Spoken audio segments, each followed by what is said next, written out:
was doing what Olivia was doing, the league would be, Cream, get the money, dollar bills, yo.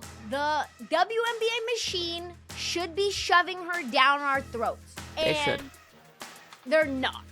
And well, there's a lot of goggles are one of the reasons. The male gaze is a thing. It's a thing. And she's clearly not fitting into the male gaze. I'm a hot girl. I'm a hot girl. I get anything I want. This is my world. I make big moves in my big heels. Since the day that I was born, I've been a big deal. Let me see her jersey. Who that? Oh, Lauren Betch. Lauren Betch. Can I tell you the really funny thing Sam said to me though? Yes. She goes, "Oh my God, I get it. 51, like the 51st state." And I went, "No, 51 like Lauren's number." And she went, "Oh right, they have numbers." Whoa! She didn't know that there were numbers. No, she did. But it was just so funny. She was like, "I get it, 51st state." And I was like, I'm really proud of that little bit of DC fun fact trivia of knowing that. Lauren Betts is like made to fit into DC being 51.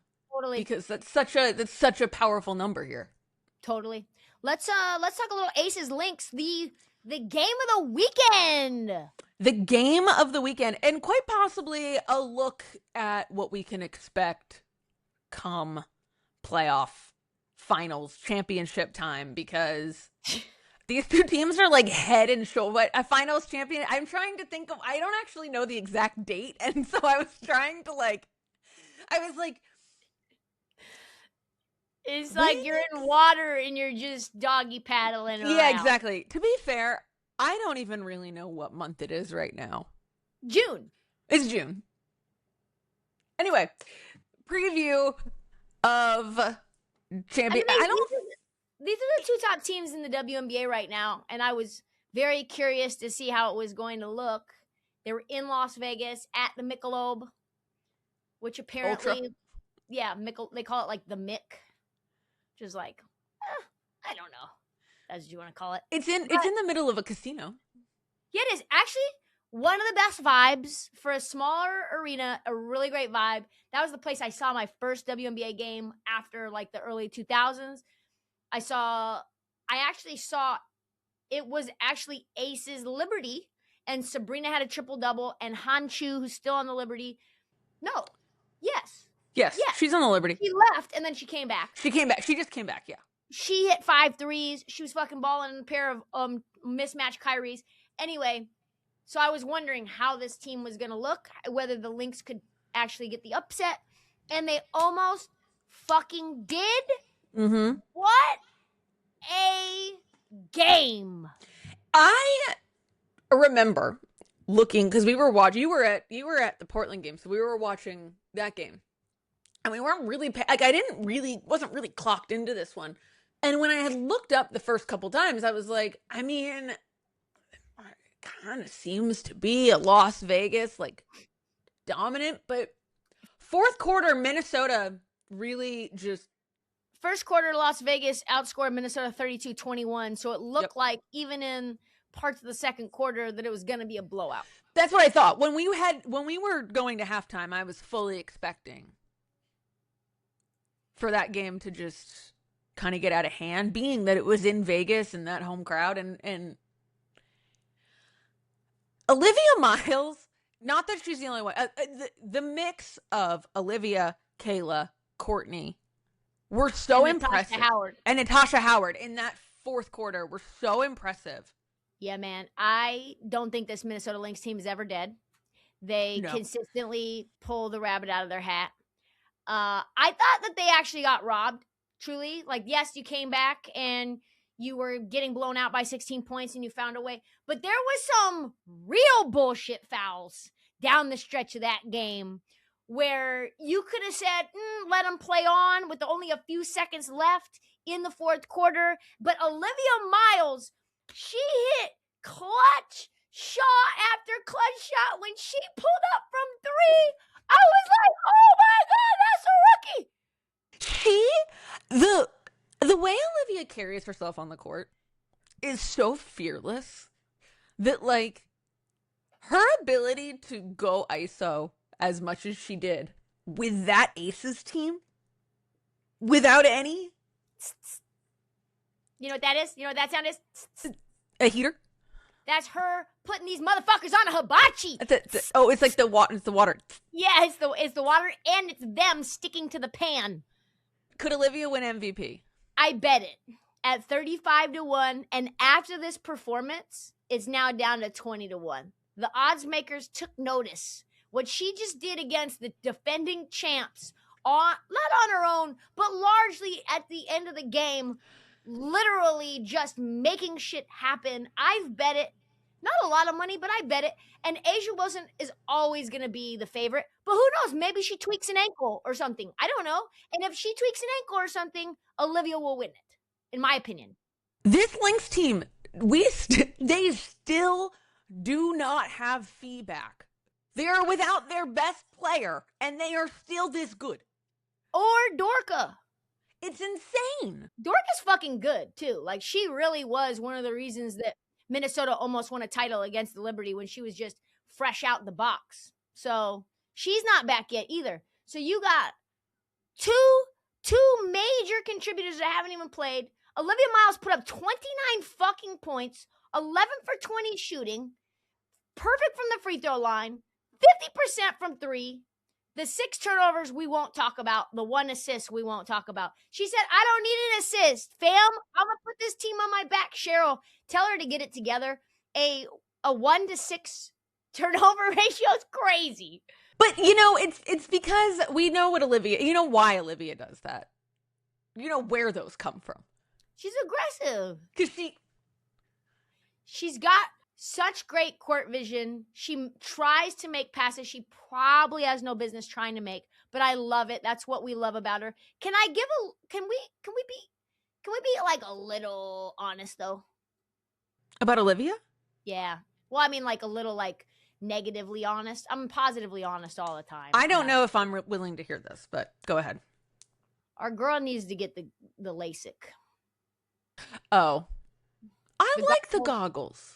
Do you? Well, I like the goggles because, like, they're kind of her thing. Here's the thing. You've got to go, like, all the way in with the goggles. Like, you got to, like, make Who's the most marketable player you've ever seen wearing goggles? Goggles.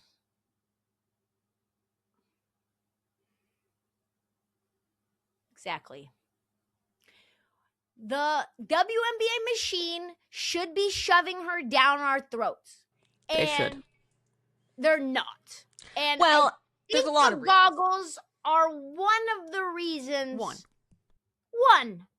If she got rid of the goggles and maybe got a stylist. She's got great style. Are you serious? She has great style, and I am 10 toes down on that. Sometimes she does. Sometimes it's giving Olivia Urkel. I just don't think you understand the mask style, which is fine. It's not for you to understand, necessarily. It's true. I'm just saying it's not helping her ability to be pushed by the machine. The machine should be shoving, like I said, Olivia. There's no reason. Look at this thing. Look, there's no reason. I remember Caitlin's rookie season, Paige's rookie season. There were like billboards about like where they were in the standings at the time, and like, where is that right now? You have a player that is quite possibly one of the most exciting new players to the league in years, and we're just ignoring her. She's doing shit on a night-to-night basis. I think we're the only ones talking about. Well, you know what? Fine, whatever. Let everyone else be slow to it. So, I mean, I just want to say, like, if AZ was doing what Olivia was doing, the league would be, Cream, get the money. Dollar bills, yo. And I mean it from both respects. I told you, it's maskism. It's not a word. It's, what did you say? Feminormity. Femnormativity. I forget. It's a thing. It's a thing. I'm digging into it. I'm going more The into male this. gaze is a thing. It's a thing. And she's clearly not fitting into the male gaze. But no. But I'm telling you, for those who have not locked in on Olivia Miles, she absolutely, in terms of the quality of her play, is playing MVP level basketball as a rookie. This is Candace Parker stuff. But guess what? Candace Parker, her rookie year, was straight. Candace Parker, her rookie year, hadn't been the noodle against She was with men. Yet. She had, I think she was with an NBA She was player at the time. marketable. Candace Parker's like a supermodel. So, not saying that Olivia Miles isn't beautiful as she is, but what Candace has done, I'm going to get myself in trouble. We got to move on. I'm going to be in trouble. And I think, one more thing. I'm just going to say one more thing about Olivia. I do think the other thing that hurts Olivia is she didn't go to a blue blood. Are we using the word blue blood for WNBA teams now, Sarah? No. Oh, you mean, got it. Like, she didn't go to Texas. She didn't go to UConn. Tennessee. She didn't go to UConn. She didn't go to South Carolina. I'm saying she didn't go to one of the blue blood I see. programs. And so it's easier to just like look her over. I mean, she did for a little while when she went to Notre Dame, but she left and she went to a school that people didn't pay attention to. Got her bag. And TCU, I really don't think, and we'll talk about this when we talk more about my experiences covering the Fire Aces game, where I got to grill the WNBA commissioner a little bit later in the show. But Becky Hammond said, who I think is the GOAT, like one of the GOATs in terms of coaching. She said, if you couldn't see that Olivia Miles was going to translate to the WNBA, you don't know hoop. You don't know basketball. We watched it with our own two eyes. We were in the TCU bars. We were in there with Ollie in his TCU hoodie. And maybe that was putting the purple colored goggles on. But I was like, this chick is for real. Anyway, she is. Today's Daily W is sponsored by Fuchs Financial. I don't know if you knew that, but it's planning for your future without pressure. And I don't know, I used to be a financial advisor. Thank God I'm not anymore.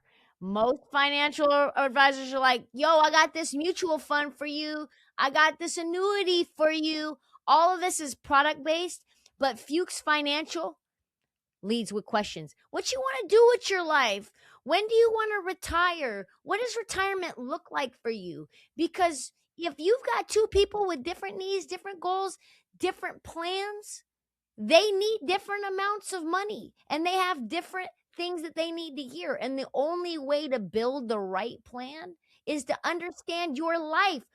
I don't want your life. And if you're thinking about retirement and you want some guidance that fits you and not somebody else's agenda, which they're probably going to get paid for, got to talk to Fuchs Financial.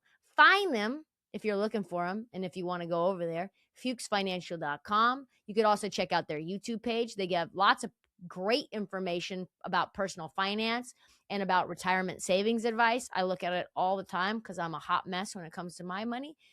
Sarah, I think you should look over there too. Anyway, let's move on to where everyone else is putting their attention.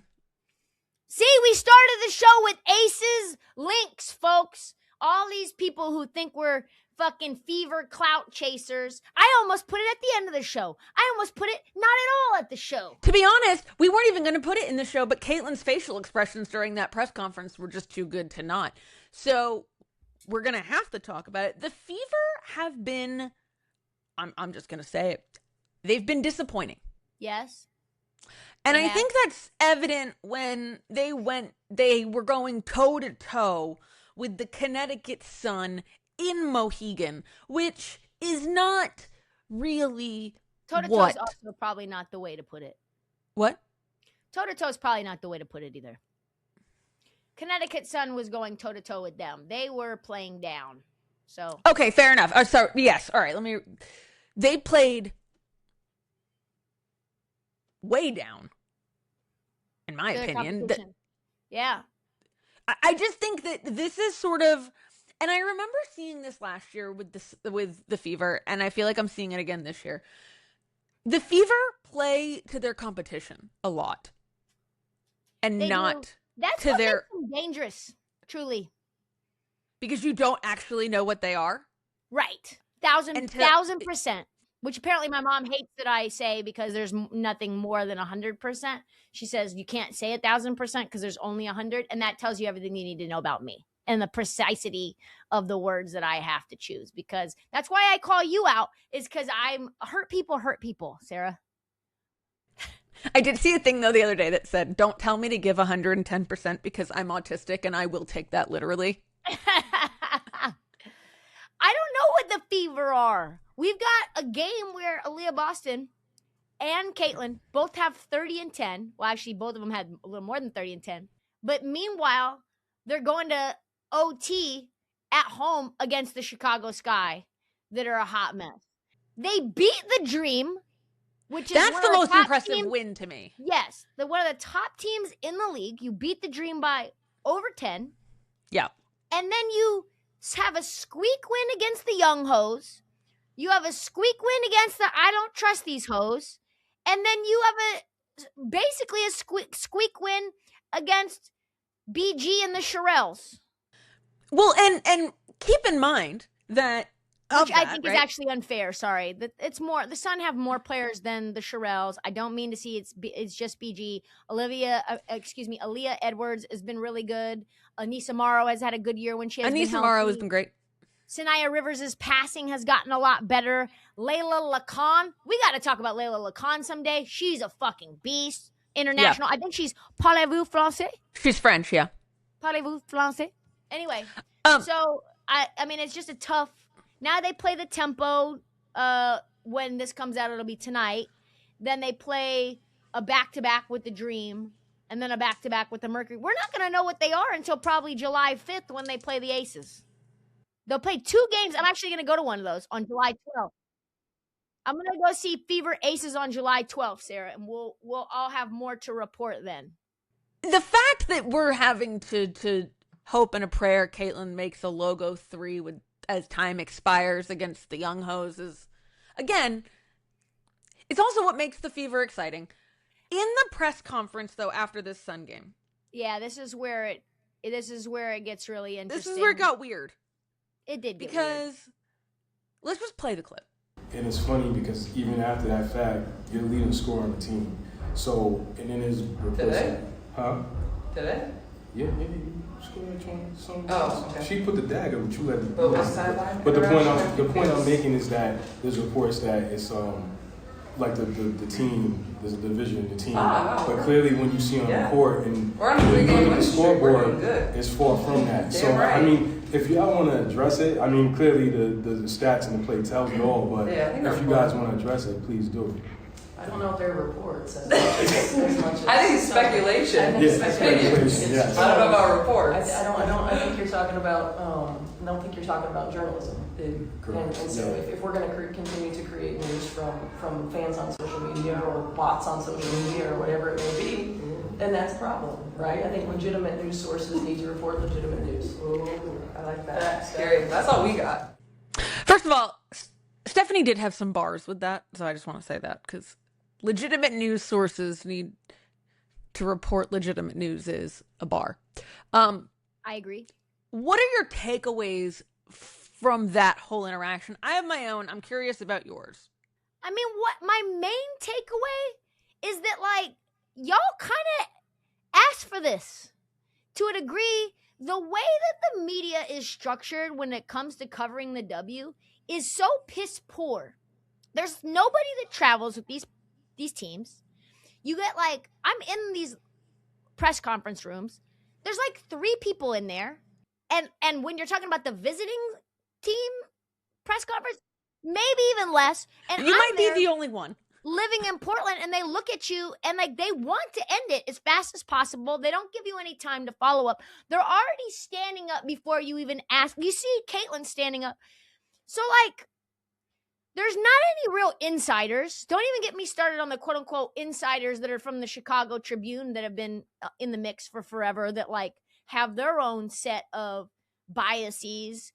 So there's no Sham Sharanya. There's no in-depth reporting. And so to a degree, this janky, loosey-goosey fucking shit makes it so that we want to ask you, like, is any of this true? Because we're seeing these fighting things. We're seeing that we've had issues where what we see with our own two eyes is real, aka we've seen, issues with Skylar Diggins and Tyler Marsh, and then she says stuff. So like, yeah, there's no reports, but the report is with our eyes. There's something, and maybe the question's worded poorly. It was worded poorly. It was worded poorly. Here's my thing though. I don't really know what the Fever expect when they revoke the credentials of the one journalist in the room. Yeah, that's a good point too. Like, what kind of questions do you think you're gonna get? You're gonna get, as Bryce Harper says, clown questions, bro. Yeah, I think that's a good point.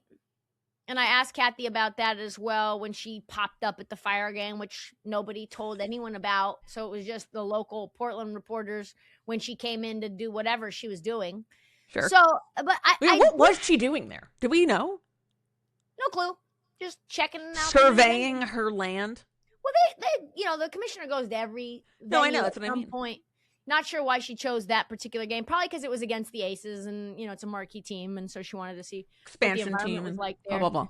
But I agree that that's a clown question. I agree. Like, you probably shouldn't ask that question. Maybe you should ask something on the periphery of that question that makes it easier to answer. Like when I asked Stephanie White, what makes an elite on-ball defender? I'm not going to ask about Caitlin specifically, but she knows. She knows what I'm talking about. She knows that their defense is an issue. I don't know, Sarah. I also thought Caitlin was giving him an out, like, you know what's up, Well, and I was gonna say, Caitlin threw out that entire bite. I'm like, both. It cracked me up because the way she's like talking over this guy, like, we're 5-game win. Incredible. It's incredible. We're okay. I mean, fantastic. The facial expressions told me everything. It also tells me that this guy might be somebody who asks a lot of clown questions. But like, maybe that's like a Wednesday practice question, not a... Yeah, I think too, here's another thing. It's like, what are the questions we're trying to get from these people post-game? And you kind of, for me, I'm going to ask you this, Sarah, as a producer and as a director. Yeah. I've not asked you this before. We haven't really game planned. I'm just going there really like thinking about it from the perspective of what's going to do well on our page, but also what do our fans want to know for the podcast? Right. That's my perspective. So I ask things that are like broad, almost State of the Union-esque questions to the visiting team. Like, what do you think of the influx of international players with the new CBA? Like, that's not really a pregame, postgame question. No. But if you're coming in and you got local, like, or national media that's in this market, I'm going to ask you national-ass questions, not like newser questions. But like, there's a protocol clearly that should be there that people are not aware of what is there. I feel like, first of all, I find... First off, am I out of pocket for doing that? No, I do not think you're out of pocket. That being said, I also hate, like, when I sat in the press room, because when I was at the Mystics game, spoiler alert, Sonia Citron hit the game winner. And in the press conference afterwards, the first question that someone asked her was, how did that feel? Well, how the fuck do you think it felt? What is she going to sit there and say? Something profound? They need the quote, though, for the bite. piece. I know they need the sound bite. Or the quote for their written piece. Right. My problem is that we sit there with all of this time spent on bullshit PR questions. And, like, no one's actually asking questions. Why did we blow an 18-point lead with 4 minutes left? Did you ask that? No, I didn't, because I had to run out and make my TikTok. Content creation. Here's another thing. Was the whole ordeal. There's a lot of content creators that have access now. And so there's media and content creation that's happening simultaneously. And I can tell you, this is someone who got up close and personal with Arike Agumbawale.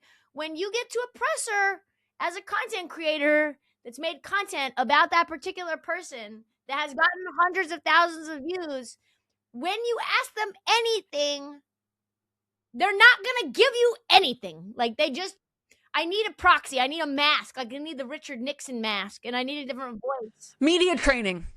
They need media training. They need media training. These NIL kids have it, and the veterans do not. And the difference is and the coaches don't have it either. And the coaches don't have it, and the difference is stark. When I was at the Fire Aces game, and then I was at the Dallas Wings game against the Fire, it was so stark. The difference between, the coach like Becky Hammond, who has, you can ask her almost anything, and she's going to answer thoughtfully and in an engaged way. Like, and almost like a real conversation. I asked her post game, like, you said you hadn't felt what it was like. And listen, in terms of like the game, Portland had the Aces on the ropes for a full half. They had put 40 points in the paint on the Aces in one half of basketball, which is fucking absurd. They were just getting downhill at will. And pregame, she said she didn't know what to expect because, like, she hadn't faced a style of defense and the way that they want to run their team, like, really at all coaching in this league. So I asked her kind of like, what was it like? How did it feel? Like, how did that style of play feel to them? And she's like, it took a whole half to even adjust. And she really went into detail on that. And then I asked her, like, hey, there was some chippiness between y'all. And she looks directly in my soul, Sarah. And she goes, chippiness, huh? And I go, yeah, like the action of being chippy. Like, I was like, did she not understand the word? And I was like, there were bodies hitting the floor throughout the game. Right. There's bruises and elbows and, and I'm like, what's she about to say, I didn't even want to post it because it was like so mortifying. And she goes, Portland's a feisty team. I like feisty. I like that about them. But we're feisty too. And that's our brand of basketball. And so, yeah, I don't mind it. I don't mind it whatsoever. But she was like, will challenge you in the moment. That's what I know. It's terrifying. Coach. I want them to hear what I'm saying, respond to what I'm saying, and say it in a way like a human, not like a fucking robot. And juxtapose that with Jose Fernandez's broke ass. And it's like pregame, I would call him on a scale of 1 to 10, a 4, maybe a 5, if we're being generous. Low spoken, no intonation, no like modulation of his tonality, nothing. Let me be as boring as I possibly can so that your mic doesn't even pick up what I say. Then you ask him questions post game. He just answers whatever he wants to answer. I asked him, I swear to God, Sarah, I asked him about the Portland Fire defense. And he mentioned that Portland hit a lot of threes. So you're just going to tell me about Portland's offense when I'm asking about their defense. He was already going down that road no matter. It's like in a first date when you're like, so, I feel like that's the Geno school. He wants to be Geno. Yeah. But Geno has succeeded. It literally was 2 minutes on the dot, Sarah. The presser was, if you go to YouTube, it's 2:04 from start to finish. But for anyone who's wondering, that's not a press conference. It's a fucking memo. It's a memo. I just hate it. And then, don't even get me started on Enrique, who just lied. I saw her look at the sheet of the stats. They lost, obviously. The game was awesome. Portland hit some last-second shots. They clawed back. There were free throws. There was a backdoor cut from AZ that was phenomenal. She looked fantastic in that game. She was everywhere defensively. She hit threes. She's cutting. She played phenomenal. Enrique chucked a bajillion times. She looks at the stat sheet in the post-game presser and shakes her head and rolls her eyes. Is there anything on that sheet that sticks out to you? And she goes, no, I didn't. Well, I just watched you. So. No, I didn't. I don't know what were you shaking your head about me in the, I don't know what you're doing. So anyway, I asked her about the environment of Portland because it got super loud. It wasn't sold out, but the crowd pop was super loud. And I asked her about the environment, and she was looking into my soul mad, so I kind of like fumbled it a little. And she gave me nothing. And then AZ wasn't going to say anything, but AZ's so great. And she like bailed me out. She was like, my ears are still ringing from being in that environment. It was insanely because loud. AZ is media trained. Exactly. These Notre Dame girls, they got to get it together. And I actually don't think it's them. I think it's Notre Dame. Like I was having some conversations. No, I don't think so. No, Hannah was. No, that's Notre Dame. I'm going to tell you where this. did Hannah get it from? Hannah is buttoned up on the microphone. Guess who she went and hired since all of that debacle? Who? Wasserman. Oh, so she has an agent now that's training She now her. has a new agent that introduced her to Maya Moore and got all that stuff that Hannah ended up saying and doing is a part of being supported. When you're in your early 20s, you need to be supported by an infrastructure that's helping you through the process. You can't just be left to your own devices. And if the university's not doing it, then it behooves you to have the right management and the right people around you. And sometimes those managers and agents tell you to do shit that's wrong. Like they tell you, like, don't say anything because it's just going to go away. Like with, you know, probably is what we could say is happening with Arizona State and Ruby Whitehorn right now. Or which is neither here nor there. Or they might tell you to leave the Aces and go start your own team in LA. And that would be terrible advice if you were Kelsey Plum because... Oh, this is just a phenomenal segue. Yes. You're welcome. Great segue. I know I was getting on my soapbox. 43 points Kelsey Plum had the other night against Phoenix, in which Kalia Copper also had a 40 ball. But these teams are terrible. Worst defense in the WNBA for the Sparks. And I think it's really hilarious that when they beat Portland, they said that their defense was better. It wasn't. Like, Portland just missed shots. Shots. But the Mercury they're both hot messes for different reasons. I think systemically, LA will never be good because they're never going to just follow a plan. And they're never going to, like, stick to the plan. Like, the plan was set out for you. I don't even know what the plan is. Well, the plan was to build around Cameron Brink and then to draft Dominique Malonga with Rakia Jackson and have Dominique Malonga, Cameron Brink, and Rakia. And then maybe get Kelsey Plum for cheap. We've talked about this before. But they departed from that plan and traded that pick so that they could get Kelsey Plum from that three-way trade that sent Kelsey to LA, Jewel Lloyd to the Aces, and the number 2 pick to Seattle. So anyhow, they stink. And I think they're going to always stink. And the head coach needs to sort of watch her P's and Q's because she's on the hot seat already, and it's probably not even her fault.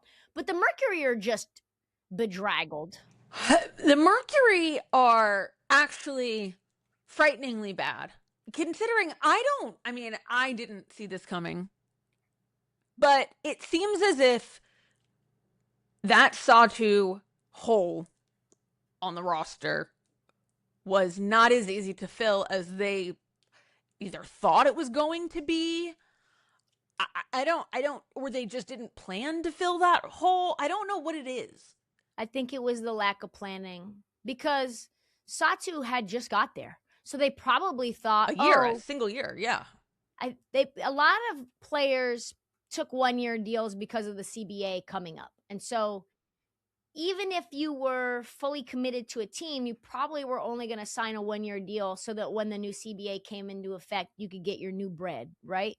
Right. So I think that's probably what Phoenix imagined was her reasoning. And then she had that flexibility to make a decision to go elsewhere. And she got the opportunity to go to New York to play with her former teammate in Sabrina. And I also think her experience in Phoenix wasn't great. She mentioned that when the Liberty played the Mercury.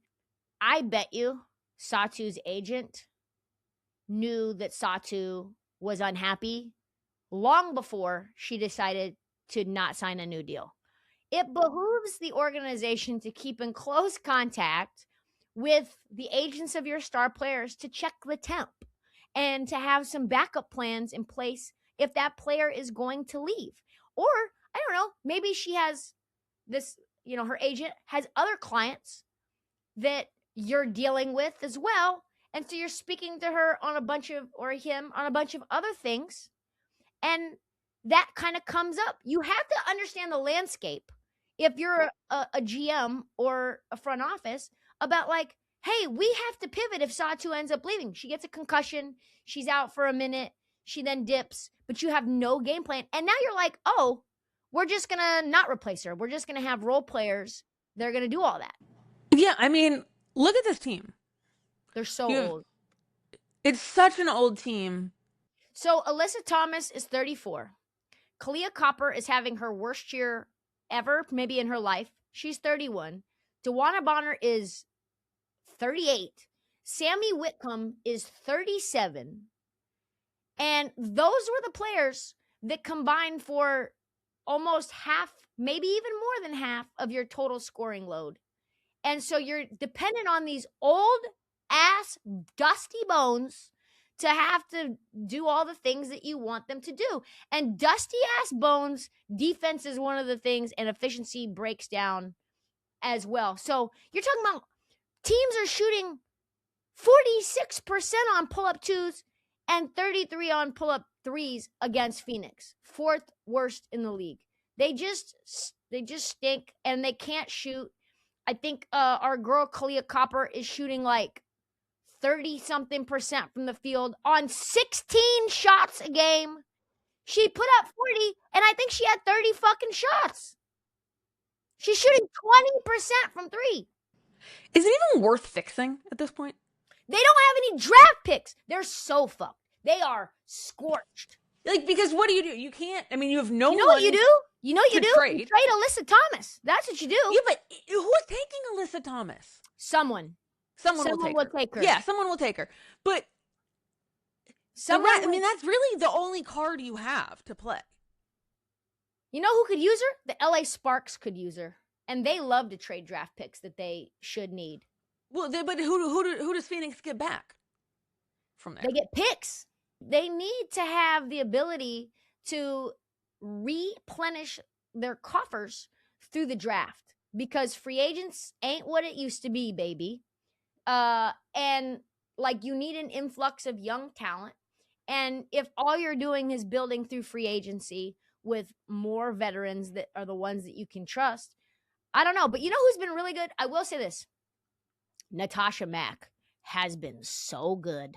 And I was just about to say, you've got a 28-year-old Natasha Mack. She's really good in this lineup. She's really good. She's top 20 in rebounds per game. She's averaging 8 rebounds per game and is like the main player that you can rely on there. And I don't think anyone expected that before now. Against LA, she had 12 rebounds and 3 blocks. She's just a beast defensively. Well, she's never been a starter before this year. I think they had so many injuries that they needed to give her a look. Yeah. And she's been fantastic. I honestly think you should trade her too to somewhere that's like looking to get some rebounding help. Because she's really, really good there. She's 6'4".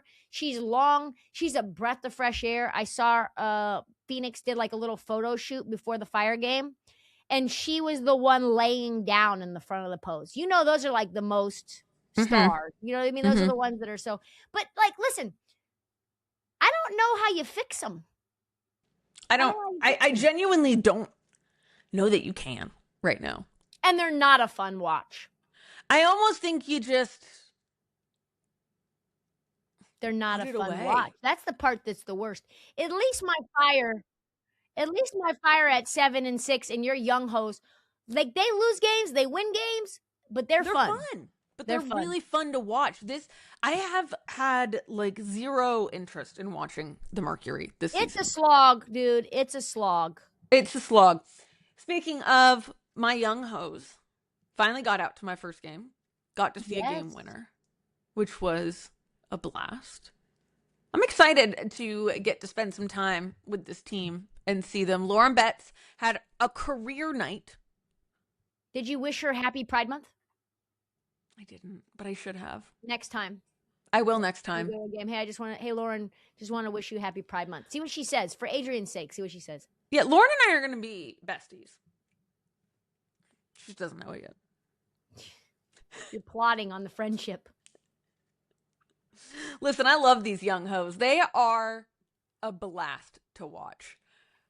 What are they like in fire? What are they like in the media room? Are they good? UCLA does great media training. Yeah, I mean, it was, to be fair, it was Sonia and it was Lauren, and they were as giggly and giddy as they could be because they were just like, just hit a game. Lauren, I have to say this one thing about Lauren.